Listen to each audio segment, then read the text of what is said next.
Encontre o livro do Esdras, ainda falando de avivamento, mas agora no capítulo de número 8, verso de número 31. Eu gostaria que você dissesse para alguém aí do seu lado: Deus conta com avivalistas, pois o povo precisa de você.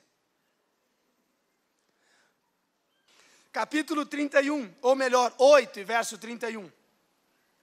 Partimos do rio Ahava, no dia 12 do primeiro mês, a fim de irmos para Jerusalém. E a boa mão do nosso Deus estava sobre nós, e livrou-nos da mão dos inimigos e dos que nos armavam ciladas pelo caminho. Podem se assentar, muito obrigado. Eu quero ainda ver ou ler o verso de número 31, onde Esdras relata a seguinte fala: então apregoei ali um jejum, junto ao rio Ahava, para nos humilharmos perante o nosso Deus, para lhe pedirmos jornada feliz. Grite aí, jornada feliz. Para nós, diga, para nós, para nossos filhos e para toda a nossa fazenda. Amém. Com a leitura deste texto, eu quero anunciar aqui nessa noite o interesse de Deus em estabelecer na terra, eu diria aqui no mínimo, uma ordem, um agrupamento, um número que não pode ser pequeno, pois eu não creio que Deus visualiza pouco ou pequeno. Deus trabalha o pequeno, mas os projetos de Deus são grandes. Deus não despreza o pequeno, mas eu ouço a oração de Ana e ela disse: ei, Deus, não tem nenhum problema de ir ao monturo e encontrar lá no monturo alguém. Mas ela disse: mas o meu Deus pega o homem do monturo e o faz habitar entre príncipes e entre os governadores. A verdade do Deus que nós servimos é que Ele, sem nenhuma dificuldade, trabalha com você, encontra você e acredita em você.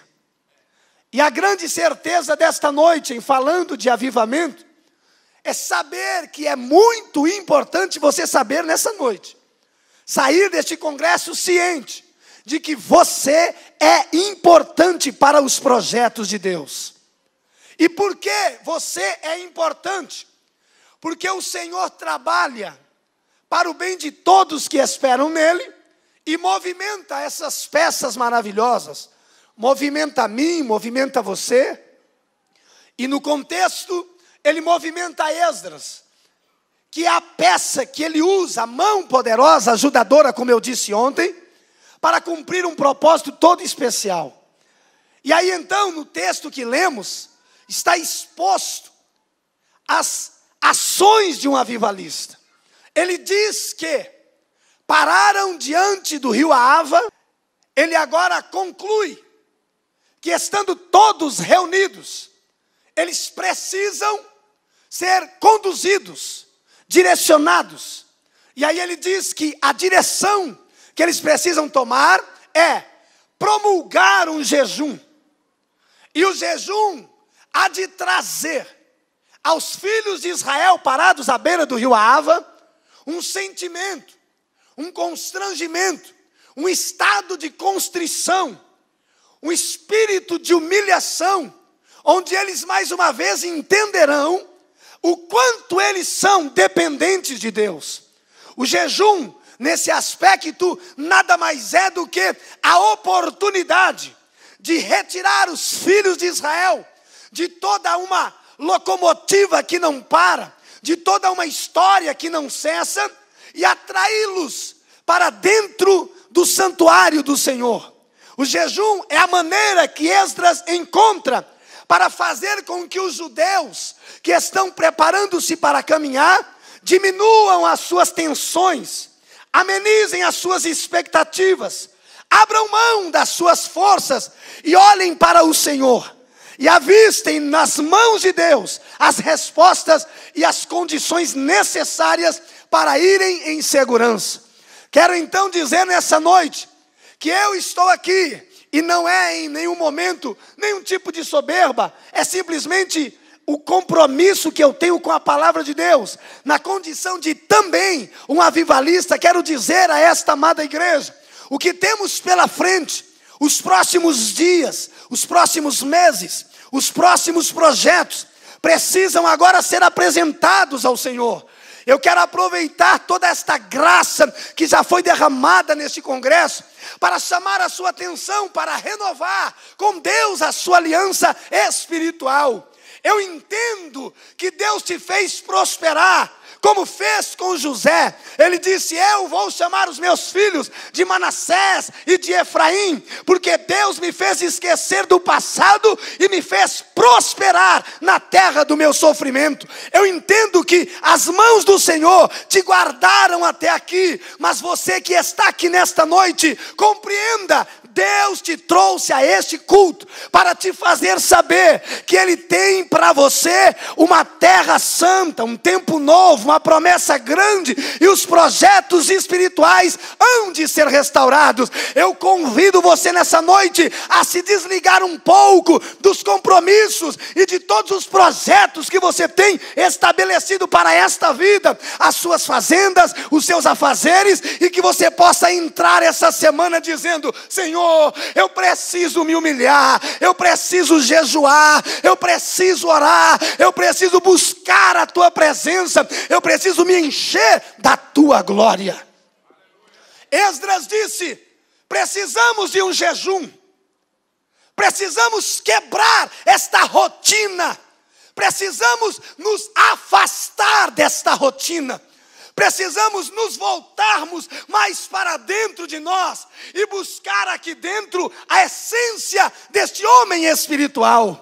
E o apóstolo Paulo disse-nos que o homem espiritual difere de todos os demais. Por quê? Porque ele discerne, ele conhece todas as coisas. Quando eu olho para essas duas verdades, eu digo: ei, estamos com um problema nos nossos dias. Existem muitas pessoas que perderam a noção dos acontecimentos e já passaram a viver prisioneiros de todas e quaisquer consequências para esta vida. Por quê? Porque não acreditam mais nas mãos poderosas do Senhor que estão trabalhando ao teu favor, as mãos poderosas de Deus que estão movendo todos os bastidores da tua vida para que as peças se encaixem. E aí então eu venho te dizer nessa noite: entre na presença do Senhor, rasgue o seu coração, entre na presença do Senhor e diga: eu não quero nada além do que me humilhar diante da tua presença.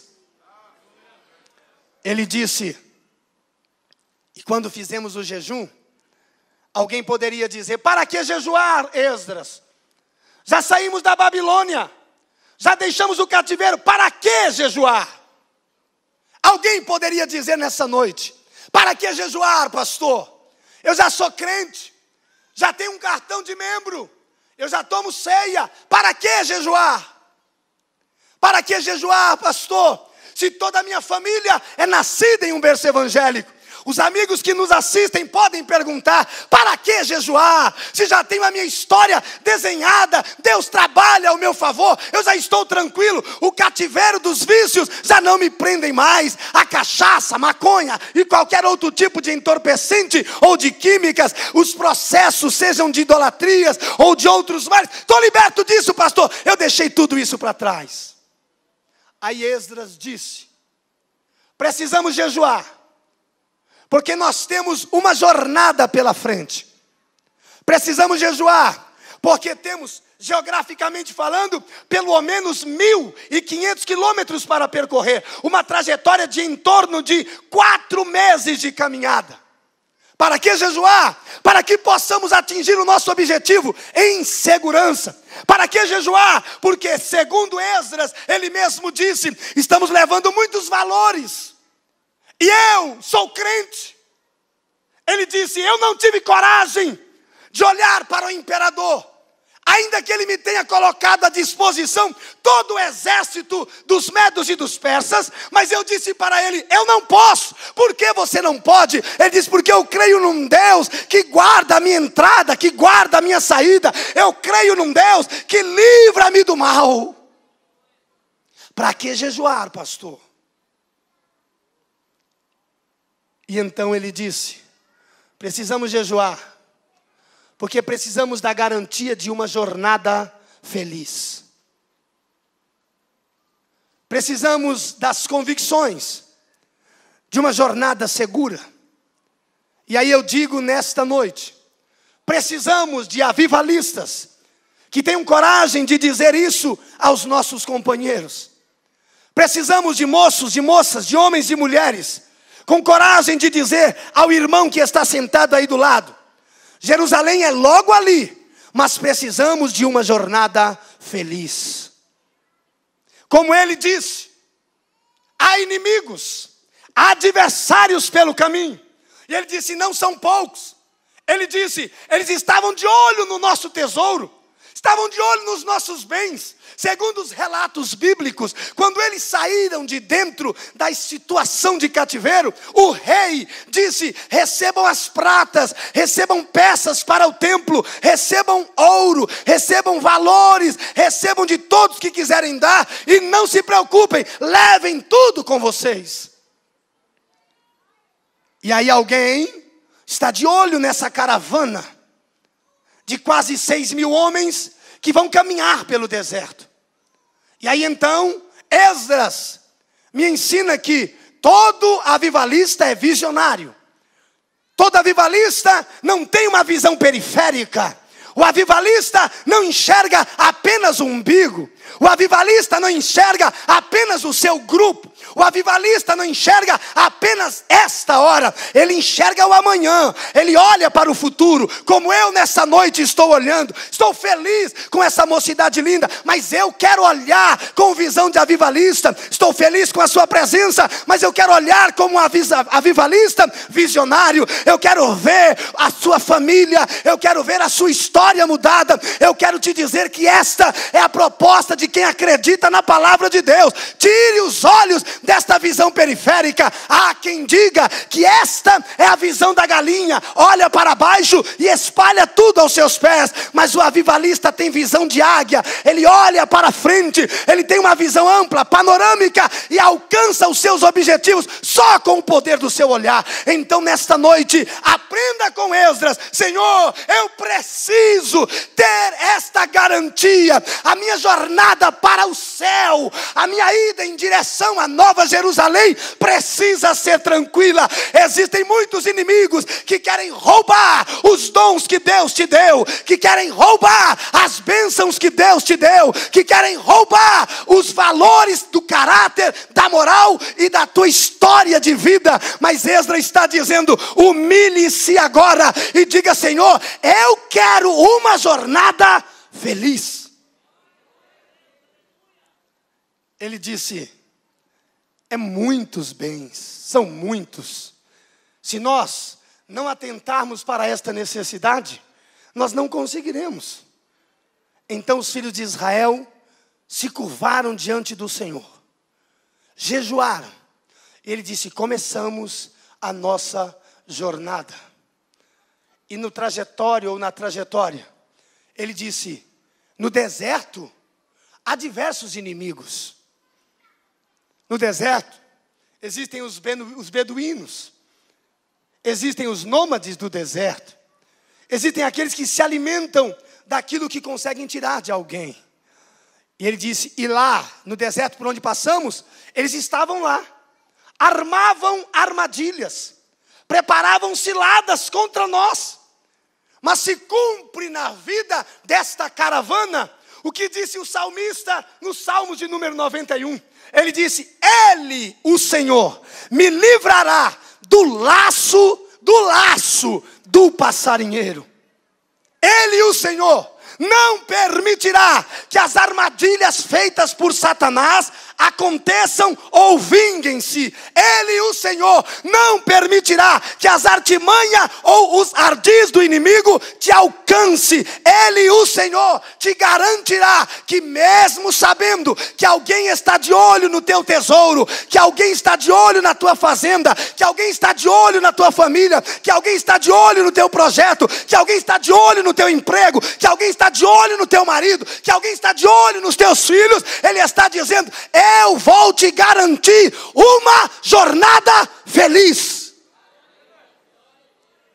E Esdras disse: nós fomos, caminhamos e chegamos. E quando chegamos, fomos pesar o ouro, fomos pesar a prata, e tudo estava como saímos, intacto, maravilhosamente perfeito. E ele então disse: porque a boa mão do Senhor foi conosco. O que eu quero resumidamente dizer aqui agora é retratar na jornada de Esdras, que sai do cativeiro em direção a Jerusalém, a sua jornada para a cidade santa.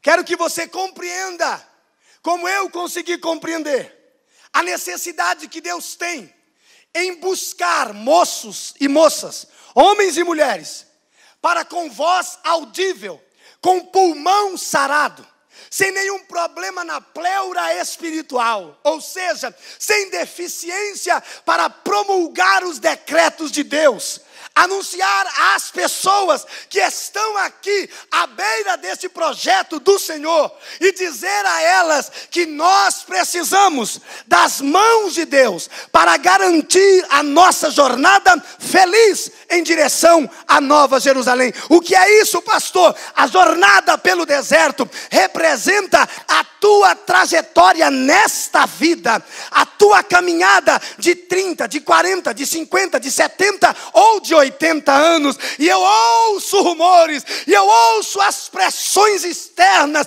eu ouço gritos de que existe ao nosso derredor um grupo de inimigos que nos armam ciladas todos os dias. Eu ouço rumores de que as pessoas vêm nos fazer saber que existem ciladas, sejam elas políticas, sejam elas da área da saúde, sejam elas na área da psiquiatria. Parece que os inimigos que estão nos armando cilada são cada vez maiores. Parece que vejo inimigos que nós poderíamos chamar de frustração, inimigos que nós poderíamos chamar de depressão, inimigos que nós poderíamos chamar aqui de falência moral, financeira, social, conjugal, familiar. São inimigos que estão à beira desta nossa trajetória, querendo nos impedir de chegar em segurança ao projeto que Deus tem para você. Parece que ouço os rumores de lá de fora dizendo: os teus jovens serão engolidos pela prostituição. Ouço rumores dizendo: os teus obreiros serão vencidos pelo tempo e pelo cansaço. Parece que ouço rumores lá fora dizendo: há um inimigo à medida do casamento de qualquer um que está aqui. Mas olhe para o seu irmão e diga: ei, Deus tem uma jornada feliz para você. Esta é a expectativa do céu. Eu sei que os céus, como diz a Bíblia, o reino dos céus é tomado à força. Mas quem disse, irmão, que tem que ser esse desgaste?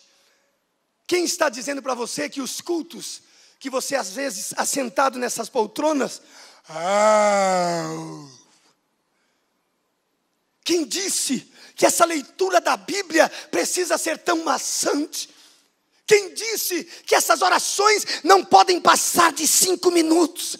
Quem foi que disse que não dá para levantar as mãozinhas com os jovens? Quem foi que disse que não dá para vir à escola dominical? Quem foi que disse que não dá para estender esse jejum até 12:10, até 12:50, até 1:30? Quem foi que disse que você não vai conseguir sair desta trajetória marcada pelas pressões? Quem foi que disse que a fofoca sempre estará presente? Quem foi que disse que o marasmo sempre te cercará? Alguém está tentando impressionar a tua vida. Alguém está tentando calar os projetos de Deus na sua vida. Alguém está tentando te fazer apagar aqui, à beira do rio, no começo da jornada. Pastor, eu aceitei Jesus quase agora, mas está difícil, está nada, meu querido. Eu vim nessa noite te dizer, como avivalista, como pregador da palavra de Deus, como ministro do evangelho, que Deus tem uma jornada feliz para você. Pastor, o senhor não sabe? Sei, o pecado que te assola é o mesmo que tenta também contra nós. As pressões que vêm sobre a tua vida também vêm sobre a minha e sobre a dos pastores que aqui estão. Qual é a diferença? É que existem pessoas que o coração está aquecido, que avivamento é uma verdade que queima na sua alma, o desejo das coisas espirituais. Ele aprendeu que orar não é simplesmente ocupar um tempo, orar é falar com Deus. Ele aprendeu que ler a Bíblia não é ler um livro histórico ou romântico. Ler a Bíblia é prescrutar os segredos de Deus. Ele aprendeu que vir ao culto não é apenas cumprir uma tabela semanal, periódica, não. Ele aprendeu que vir ao culto é para adorar ao Senhor. Qual é a garantia de esta jornada ser feliz? É porque Deus colocou alguém aí do teu lado hoje, cheio de ousadia para dizer: será feliz a tua caminhada? E aí ele me apresenta algumas coisas. Ele diz: a jornada feliz só será feliz se 3 coisas acontecerem. Uma jornada só é feliz se a mão do Senhor nos proteger. A jornada feliz só é feliz se eu entender que a mão do Senhor me guarda. O salmista me disse que Ele, o Senhor, desenvolve um pavilhão e me esconde no meio do deserto. Ele cria uma forma para me esconder. E aí então no Salmos 23 ele disse: Ele é o meu pastor e nada me faltará. Ele me faz descansar.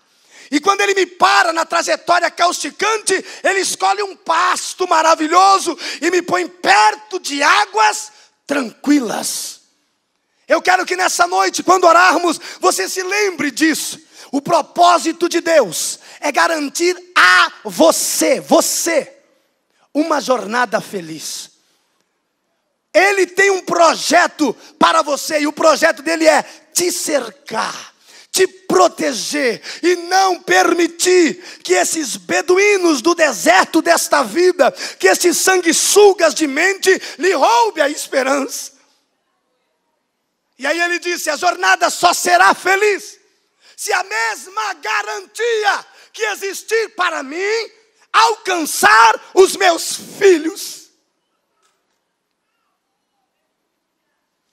A mesma mão que me protege, alcançará os meus filhos. Precisamos de buscar isso nesta noite. Precisamos aproveitar a proposta do avivamento e dizer: Senhor, guarda não a vida unicamente, não guarde apenas os cabelos da minha filha, guarde a alma dos meus filhos, guarde a estrutura espiritual desta criança, proteja o coração do meu filho, para que ele possa guardar os teus preceitos e andar na tua lei. Existem coisas que um pai não pode evitar, não tem como. A vida há de ensiná-lo mais do que você pensa. Mas ore, como Esdras disse: Senhor, guarde o coração do meu filho. Guarde o meu filho. Coloque a mão sobre essas crianças. Ah, pastor, uma criança de 20 anos. Criança.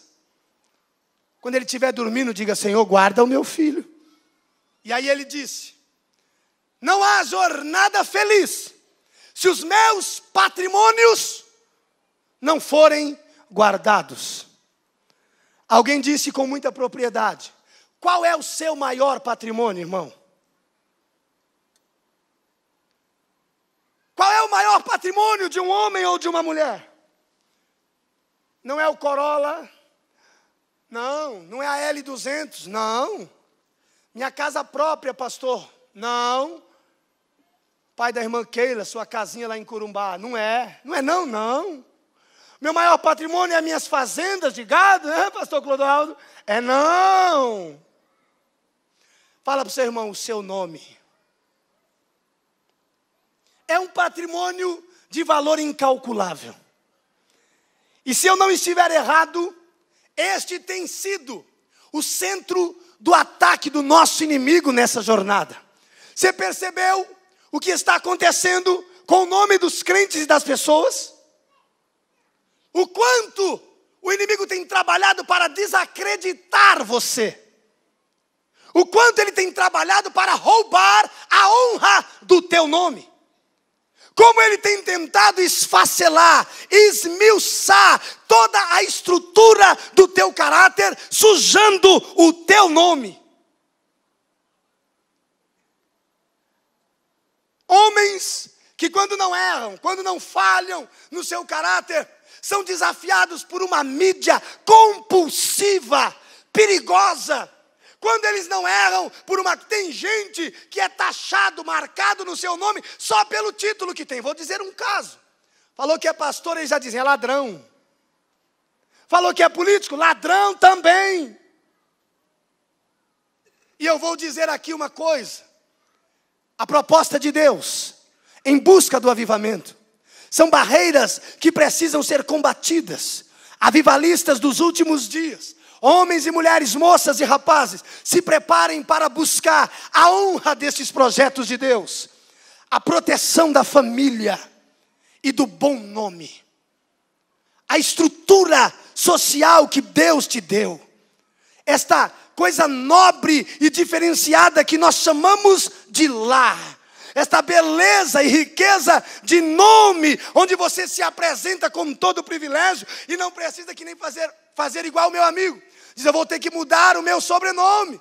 Não podem mais me conhecer por tal, porque tem um tal que não é um bom tal. Eu terei que mudar o meu sobrenome. Eu quero que você entenda. Ei, ele está dizendo aqui, Senhor, nesta trajetória para o céu, proteja o meu nome, proteja o meu patrimônio, proteja os meus bens. Guarde, Senhor, porque tem coisas que eu não posso guardar.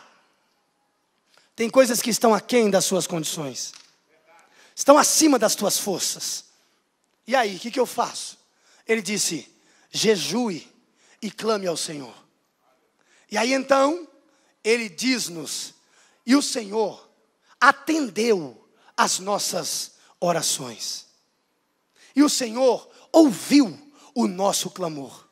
Eu quero profetizar nesta noite. Senhor, ouve o nosso clamor.